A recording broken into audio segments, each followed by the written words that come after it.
Henry Lang, freshman here for center swimming and diving. Congratulations on getting your first ever swim of the week. This is awesome. Thank you.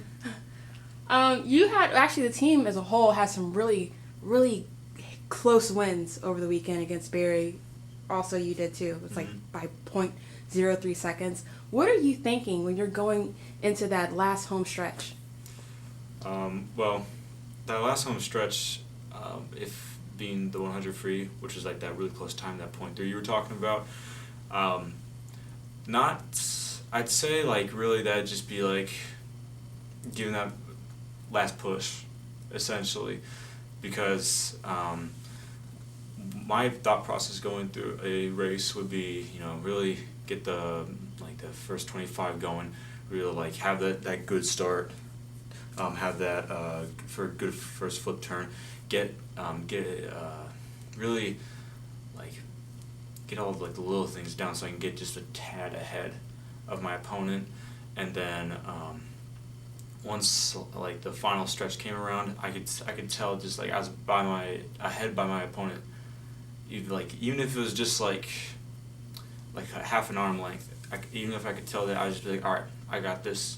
Just like bring it home. Essentially, is what I was thinking on that last 25. Just bring it home. You've been having back-to-back meets throughout this entire season. You have another back-to-back meet this weekend. I'm not sure if you're used to that where you came from, but how are you mentally, physically preparing for these consecutive meets? So, to physically prepare for these meets, in practice, I will try and find something that I am not doing so great on. Swimming, as I know, like actually doing the stroke, I'm decent at.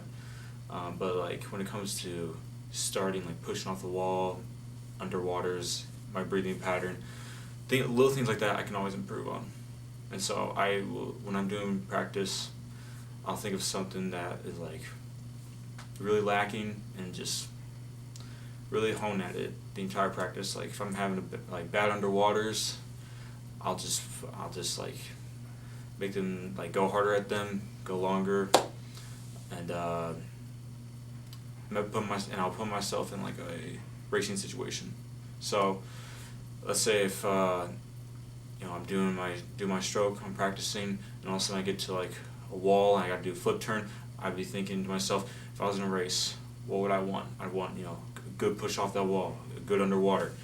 So I do that in practice. I just keep doing it over and over and over until I get good at it. And that's how I physically prepare.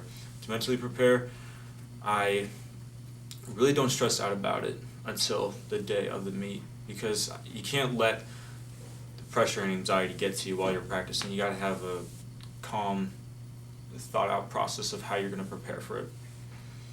So mentally, I do what I can to calm myself, not think too hard. And the day of the meet is when I really get mentally prepared, and I really do what I can to give it all during my races.